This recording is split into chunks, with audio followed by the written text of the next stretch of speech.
Okay, तो जैसा कि हम पैथोलॉजी का पास्ट पेपर कवर कर रहे हैं, सॉरी पैथोलॉजी और माइक्रोबायोलॉजी के पास्ट पेपर्स कवर कर रहे हैं सारे विद डेफिनेशंस, यानी जिन लोगों ने अभी तक स्लाइड्स नहीं देखे हैं, अभी तक कुछ भी पढ़ा नहीं है, अगर वे स्लाइड्स और ये वीडियोस देख लेंगे तो उनके कॉन्सेप्ट्स भी क्लियर होते जाएंगे और उनके एमसीक्यूज़ की प्रैक्टिस भी हो जाएगी। दूसरा ये कि जो एमसीक्यूज़ मैंने इस वीडियो में डाले हैं, जितने भी ये मेरे बने हुए हैं, तो ये आपको नेट पर कहीं पर भी नहीं मिलेंगे और पास्ट पेपर का जितना भी कॉन्टेंट है जो कहीं पर भी नेट पर अवेलेबल नहीं है, मैंने पूरी सीरीज़ स्टार्ट की है कि मैं सारा का सारा नेट पर अवेलेबल कर दूँ। तो इससे पहले कि जितने एमसीक्यूज़ थे वो मैंने अपलोड कर दिए हैं, और ये जो वीडियोज़ हैं ये इंपॉर्टेंट इसलिए है क्योंकि जो आपका टेबल ऑफ स्पेसिफिकेशन के अकॉर्डिंग जितने एमसीक्यूज़ जिस टॉपिक के होने चाहिए इसमें वो है सब कुछ। बाकी जो हम जनरल एमसीक्यूज़ देखते हैं वो भी इंशाल्लाह मैं अपलोड कर दूँगी। तो आइए स्टार्ट करते हैं। ये उसका पार्ट 2 है, ऑब्स्ट्रक्टिव डिजीज़। इसमें ऑब्स्ट्रक्टिव डिजीज़ कौन सी होती है, रेस्पिरेटरी सिस्टम की आपको पता होंगी, लेकिन जो सबसे कॉमन है, मोस्ट कॉमन ऑब्स्ट्रक्टिव डिजीज़ उन्होंने पूछी है तो वो होती है आपके पास asthma. Asthma is the most common obstructive disease of respiratory system. Asthma is a chronic condition that causes inflammation and narrowing of Airways. अब देखें यहाँ पर जितने भी राइट आंसर्स होंगे उनकी एक्सप्लेनेशन और डेफिनेशन में नीचे दी हुई है, क्योंकि इसके साथ साथ आपकी जो वाइवा की जो है वो उसकी भी तैयारी हो जाएगी। ठीक है, what are the some of the other obstructive disease. अभी पूछ रहा है कि भाई अस्थमा तो मोस्ट कॉमन है ना, तो बाकी कौन सी जो है वो ऑब्स्ट्रक्टिव डिजीज़ होते हैं रेस्पिरेटरी सिस्टम की। तो COPD, एम्फेसिमा और क्रोनिक ब्रोंकाइटिस, स्लीप अपनिया और वोकल कॉर्ड डिसफंक्शन, ये सारे जो हैं क्या कहना चाहिए कि रेस्पिरेटरी सिस्टम के ऑब्स्ट्रक्टिव डिजीज़ हैं। इसके अलावा भी जो इसमें नाम लिखे हैं वो भी ज़रा नज़रसानी कर लीजिएगा तो आपको समझ में आ जाएंगे। 5 most common MCQs with right answers. और इसमें कौन से टॉपिक है, musculoskeletal, biotechnology, biologic response to the trauma, aging disease and exercise musculoskeletal system disease. ठीक है, अब ये जो मैंने भी पढ़ा, ये सारे जो टॉपिक हैं ये आपके पास पैथोलॉजी और माइक्रोबायोलॉजी का है। इसमें आपको ज़्यादा से ज़्यादा 4 या 5 एमसीक्यूज़ आते हैं, TOS के हिसाब से 4 या 5 एमसीक्यूज़ आते हैं। तो जो मोस्ट कॉमन 4 से 5 एमसीक्यूज़ जिसमें से बन सकते थे, जिसमें आपकी स्लाइड्स भी कवर हो जाएंगे और आपका कॉन्सेप्ट भी क्लियर हो जाएगा, वो उठाकर वो मैंने बनाए। ठीक है, what are the type, which of the following is the type of musculoskeletal biotechnology. इन चारों में से कौन सा जो है वो मस्कुलोस्केलेटल बायोटेक्नोलॉजी की जो है वो टाइप है।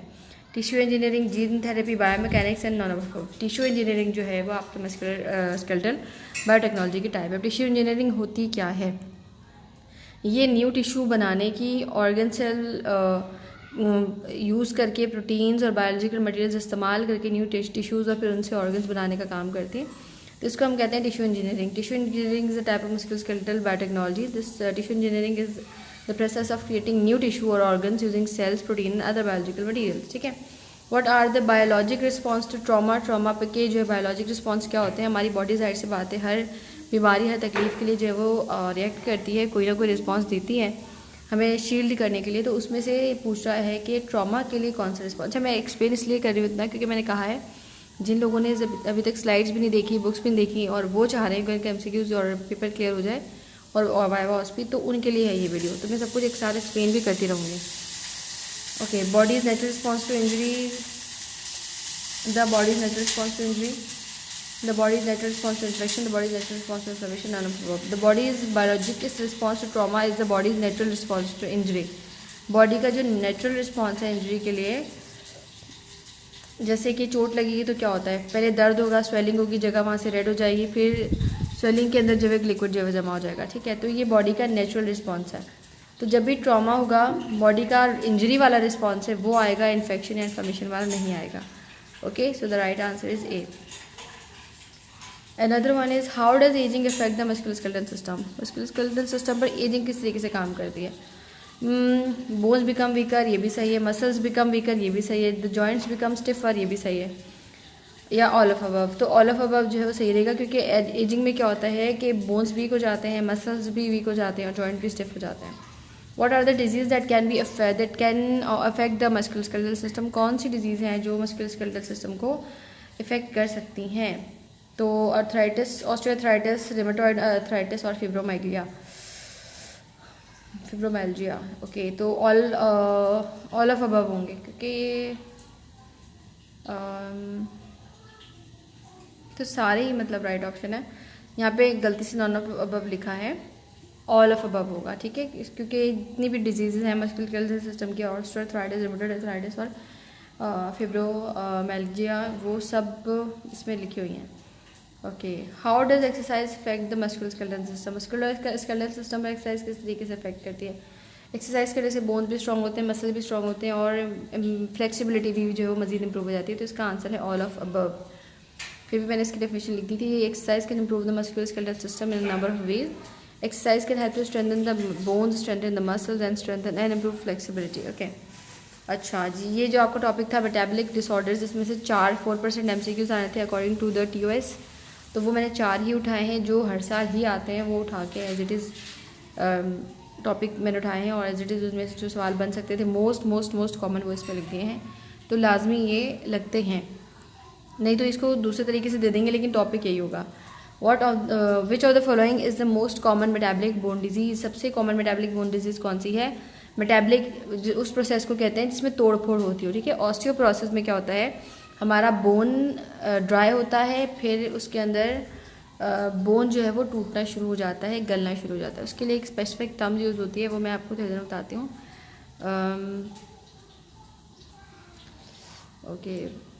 ओके चलें, फिर मैं थोड़े से एक्सप्लेन कर दूँ। ब्रिटल, बोन ब्रिटल को कहते हैं, वो यहाँ पे लिखी हुई भी है। Osteoporosis is the most common metabolic bone disease. Osteoporosis the condition which bone become weak and brittle, ठीक है। बोन वीक और ब्रिटल हो जाते हैं और फिर वो झड़कर और कमज़ोर होना शुरू हो जाते हैं, पाउडर की तरह बोन जो वो झड़ना शुरू हो जाता है। और अक्सर जिनको यूरिक एसिड बढ़ा हुआ रहता है उनको ये प्रॉब्लम होती है। Okay, so what are the some of the risk factors of osteoporosis? Osteoporosis के रिस्क फैक्टर्स कौन से हैं भाई? एज के हिसाब से भी होता है और जेंडर में फीमेल्स के वो ज़्यादा होता है, मेल्स को कम होता है।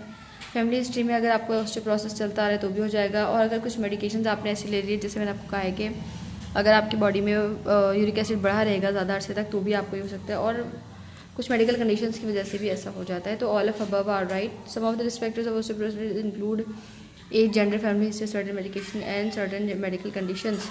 तो देखें, सारे पॉइंट्स लिखने का मकसद ये है कि आपको देखें एक सवाल के आंसर में आपको सारी जो एक स्लाइड थी प्रॉपर वो क्लियर हो गई। अब जो ऑप्शन नहीं होगा आप समझ जाएंगे कि भाई ये वाला नहीं है। What are the some of the symptoms of osteoporosis? Back pain, bone pain, fractures, सारा का सारा जो है वो ऑस्टियोपोरोसिस के सिम्टम्स हैं। कमर में भी दर्द होता है, हड्डियों में भी दर्द होता है और फ्रैक्चर्स में भी पेन होता है। Okay, what are the some of the treatments of osteoporosis? Osteoporosis में आप एक्सरसाइज कर सकते हैं, माइल्ड सी, ज़्यादा हैवी नहीं। वो जो आपके ट्रेनर होंगे वो आपको गाइड करेंगे किस तरह की एक्सरसाइज करनी होती है ऑस्टियोपोरोसिस में। मेडिकेशन दी जाती हैं और calcium and vitamin D supplements दिए जाते हैं। All of the above are the right answer. What is osteomalacia? Osteomalacia क्या होता है? Okay, osteomalacia is a condition in which bones become soft and weak और a condition in which become brittle. अच्छा, brittle and break easily होता है osteoporosis में। Osteomalacia में क्या होता है, सॉफ्ट और वीक होते हैं, ठीक है। ऑस्टियोमलेशिया में क्या होता है, नरम हो जाते हैं और बहुत कमज़ोर हो जाते हैं, बहुत वीक। और जबकि ऑस्टियोपोरोसिस में क्या होता है कि ब्रिटल हो जाते हैं और जल्दी टूट जाते हैं। तो यहाँ पे ऑस्टियोमलेशिया का है और विटामिन डी की डेफिशिएंसी से होता है भी। तो option A is the right answer. What are some of the symptoms of osteomalacia? तो इसके सिम्टम्स हैं bone pain, muscle weakness, fatigue और रिकेट्स इन चिल्ड्रन। बिल्कुल सही, और ये चारों के चारों ऑप्शन सही हैं। Some of the symptoms of osteomalacia include bone pain, muscle weakness and fatigue and rickets in children, right. What are the some of the treatments of osteomalacia? Osteomalacia के ट्रीटमेंट कौन से हैं? ये सारे हैं जो लिखे हुए हैं। विटामिन डी की सप्लीमेंट देनी होती है, कैल्शियम सप्लीमेंट देनी होती है और एक्सरसाइज भी कराते हैं हम। पिजेट्स क्या होता है भाई साहब? कहीं पे इसको पिजेट्स कहा जाता है और हम पाकिस्तान में इसको पिजेट्स कहते हैं, और पाकिस्तान में कुछ यूनिवर्सिटी इसको पिजेट्स कहती है। सो अप टू यू, जो आपके प्रोनाउंसिएशन है काइंडली आप उसको यूज़ करें। तो इस डिजीज़ में क्या होता है, इसमें बोन्स जो है वो एनलार्ज हो जाते हैं और मिसहैपन हो जाते हैं, मतलब उनकी शेप चेंज हो जाती है। Condition in which bones become enlarge and misshapen, और ए ऑप्शन जो है वो राइट है। और जो बी है soft and weak, it is for osteomalacia, and brittle and break easily वाला है आपके लिए ऑस्टियोपोरोसिस, ठीक है। ओके, अब इसकी डेफिनेशन देख लेते हैं पिजेट डिजीज़ होती क्या है, ताकि आपका वाइवा जो है इजीली हो सके। पिजेट डिजीज़ में क्या होता है, it is a condition in which the bones become enlarge and misshapen, shape change हो जाती है और साइज से थोड़े ज़्यादा बड़े हो जाते हैं, जो नॉर्मल साइज होना चाहिए। This disease is caused by an over active bone remodelling process. Bone remodelling process का जो एक क्या कहना चाहिए, एक रेंज है, अगर उससे ज़्यादा वो बढ़ जाए, bone remodelling process over active हो जाए, तो जो है ये डिजीज़ होती है। What are some of the symptoms of Paget disease? इसके सिम्टम्स में है bone deformity, bone pain, hearing loss और हेडेक एंड फैटिग। अब बोन देखें, आपका जो कान है उसके अंदर भी एक हड्डी है, हम उसी से सुनते हैं। जब ये डिजीज़ होती है तो आपको हड्डियों में हर तरीके का दर्द, डिफॉर्मिटी, सुनने में कमी, सर का दर्द और फैटिग भी रहता है, आप थके थके रहते हैं। What are the some of the treatments of Paget disease, इसका जो ट्रीटमेंट है उसमें हम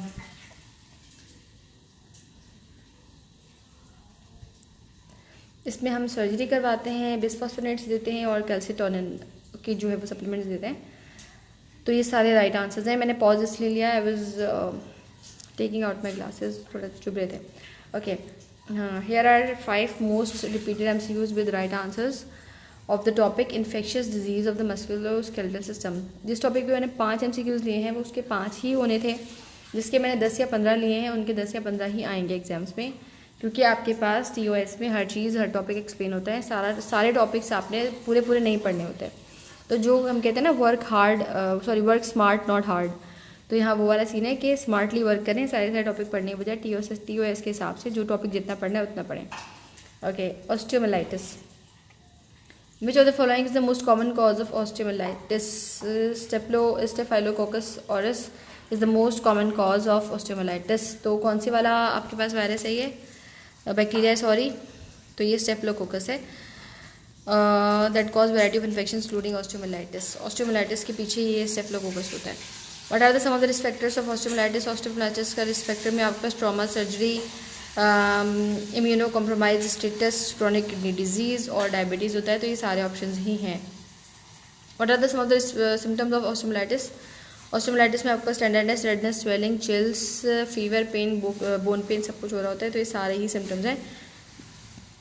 what are the some of the symptoms treatments of the osteomyelitis? तो ऑस्टियोमाइलाइटिस में हम एंटीबायोटिक देते हैं ज़्यादातर, और अगर ज़्यादा सीवियर हो जाए तो फिर हम सर्जरी कर रहे होते हैं।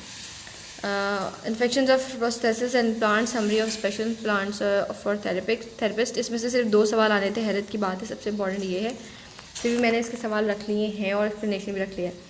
What are the some of the special implications for therapists working with patient with infections and prosthesis and implants? भाई जब आप एज अ थेरेपिस्ट काम कर रहे हैं और आपको पता है कि पेशेंट को जो है प्रोस्थेसिस लगे हुए हैं और इम्प्लांट भी लगे हुए हैं, तो फिर आपको थेरेपी करने में प्रॉब्लम होगी, क्योंकि जाहिर सी बात है जो आप थेरेपी नॉर्मल बंदे को दे सकते हैं वो आप कभी भी इम्प्लांट लगे हुए बंदे को या प्रोस्थेसिस वाले को नहीं दे सकते। तो आपको फिर ज़्यादा ख्याल रखना पड़ता है। उसके लिए भी पूछना है कि भाई कौन कौन से स्पेशल इम्प्लीकेशंस होते हैं। Therapist must be aware of the risk of infection. Number 1, therapist must take precautions to prevent the spread of infection. Number 2, the therapist must monitor the patient of signs for signs of infection. ये सारे के सारे जो है वो बिल्कुल सही implications हैं, तीनों ही करने होते हैं। Some of the patients special implications for therapists working with patient with infection of prosthesis and implants.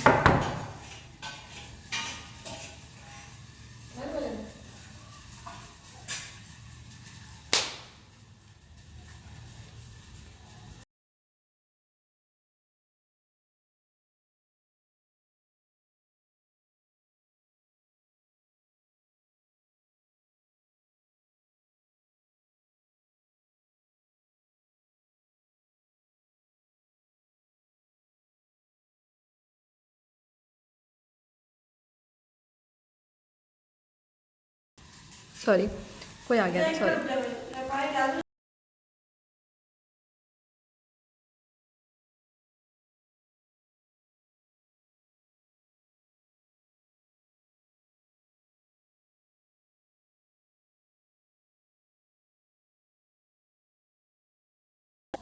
Really very sorry, कोई आ गया था, I'm really sorry. Okay, some of the special implications for therapists working with patients with infections of prostheses and implants include the therapist must be aware of the risk of infection. The therapist must take precautions to prevent the spread of infection. And number 3, the therapist must monitor the patients for sign of infection. तो ये जो सब ऊपर लिखा हुआ है वो सारे ही पॉइंट्स हैं इसमें। ये पूरी स्लाइड है बहुत बड़ी, 2-2.5 पेजों की, तो उसको हमने क्या किया है कि इसे शॉर्ट करके और आपको जो इसका सेंट्रल आइडिया था वो दे दिया है। अब अगर आपने पहले कभी कुछ तो पढ़ा होगा ना, ऐसे तो आप नहीं आ गए मेडिकल में, तो उससे इस डेटा को टैली कर लीजिएगा, आपका कॉन्सेप्ट क्लियर हो जाएगा। डिस्किट्स, व्हाट इज़ डिस्किट्स? देखने में अल्फाज जब हम देखते हैं ना एग्जाम्स में तो बड़ा हमें लगता है अट्रैक्टिव, हाँ हमें ये आता होगा, करने बैठते हैं तो भूल जाते हैं कि भाई ये होता क्या है। An infection of the intervertebral disc. Discitis क्या होता है? आपका जो इंटरवर्टिब्रल डिस्क होती है ना, उसके इन्फेक्शन को कहते हैं। It is in the intervertebral disc is a cushion of tissue that sits between the vertebra of the spine. तो आपकी जो 2 वर्टिब्रीज है स्पाइन की, उसके बीच में जो छोटी सी डिस्क होती है, उसमें अगर इन्फेक्शन हो जाता है हम उसको कहते हैं discitis. What are the some of the causes of discitis? Discitis के कॉजेज क्या हैं? बैक्टीरिया, वायरस, फंजाई, ये तीनों किसी भी रीज़न से जो है वो डिस्किट्स हो सकते हैं। What are the some of the symptoms of discitis, discitis के सिम्टम बता दीजिए। Radicular pain, stiffness, chills, fever, back pain, ये सारे जो है वो डिस्किट्स के सिम्टम है। What are the some of the treatments of discitis, discitis के ट्रीटमेंट कौन से हम एंटीबायोटिक भी देते हैं, पेन मेडिकेशन भी देते हैं और रेस्ट करने का भी कहते हैं कि आप ज़्यादा काम ना करें। What is septic arthritis, infection of the joint, joint के इन्फेक्शन को हम सेप्टिक अर्थराइटिस कहते हैं। कीप इन माइंड, जॉइंट के इन्फेक्शन को हम सेप्टिक अर्थराइटिस कहते हैं और ये वहाँ होता है जहाँ पर दो बोन्स आपस में मिलते हों, ठीक है, जॉइंट पर। What are the some of the causes of septic arthritis, इसके भी तीनों कॉजेज हैं, वही बैक्टीरिया, वायरस और फंजाई, और इन तीनों की वजह से ही होता है। What are some of the symptoms of septic arthritis, इसमें यही कि रेंज ऑफ मोशन कम हो जाती है, हीट जनरेट हो सकता है, हड्डियों में से हीट निकल रही है, लाल हो जाते हैं, स्वेलिंग हो जाती है और जॉइंट पेन हो जाता है। What are the some of the treatments of septic arthritis, वही एंटीबायोटिक और सर्जरी दे रहे होते हैं इसमें भी। लेकिन जितना भी आपके पास वायरस, बैक्टीरिया, फंजाई वाला काम है ना, फंजाई फंगल इन्फेक्शन हो गया तो एंटी फंगल मेडिसिन देंगे, बैक्टीरिया हो गया तो एंटीबायोटिक्स देंगे और वायरस है तो फिर एंटीवायरल मेडिसिन समझे हुए दे रहे होते हैं। तो ये थोड़ी सी कॉमन सेंस वाली बात है, बट फिर भी वो पेपर पे कन्फ्यूज कर होते हैं वाइवा में। तो let's see what is infectious muscle disease, यानी what is inflammatory muscle disease, a group of disease that cause inflammation of the muscle is called infectious muscle disease. Okay, what are some of the causes of infectious disease, causes क्या होते हैं, bacteria, virus, parasites, fungi, ये सारे causes होते हैं जिसकी वजह से हो जाती है। what are the symptoms of infectious muscle disease, कौन से मतलब symptoms क्या क्या होते हैं इसके, muscle pain, weakness, swelling, redness और हीट, ये सारे हो रहे होते हैं। अच्छा जी, अब मैं बस टॉपिक था जिसमें से 2 MCQ जानते हैं, मल्टीपल माइलोमा और मेलिग्नेंट बेनिन और प्राइमरी ट्यूमर, इनमें से सिर्फ 2 MCQ जानते हैं। मतलब मैं सब में से दो नहीं, सब में से टोटल सब 7 रखूँ फिर इनमें से 2 निकालने हैं, फिर भी मैंने सब में से 2 MCQs बनाए हैं ताकि कॉन्सेप्ट क्लियर हो जाए। डेफिनेशन लिख दिया। What is the difference between benign and malignant tumour, अब benign tumour does not spread to other parts of the body while malignant tumour can spread to the other parts of the body. और बाकी MCQs में करती हूँ दूसरी video में, video बहुत लंबी हो गई है, इसको अपलोड होने में भी टाइम लगेगा और आप लोगों को फिर इसको देखने में भी टाइम लगेगा। दुआ में याद रखिएगा, अपना ख्याल रखिएगा। और ये मेरी बहुत सारी मेहनत है जिसके बाद जो है वो मैंने ये वीडियो रेडी की है, तो प्लीज़ इसको गौर से देखिएगा। अगर, और मैं दोबारा कह रही हूँ कि ये कंटेंट आपको नेट पर नहीं मिलेगा। दूसरा ये कि अगर आपने अभी तक ज़रा सा भी नहीं पढ़ा है तो ये वीडियो आपके लिए। Thank you. Part 3 is coming.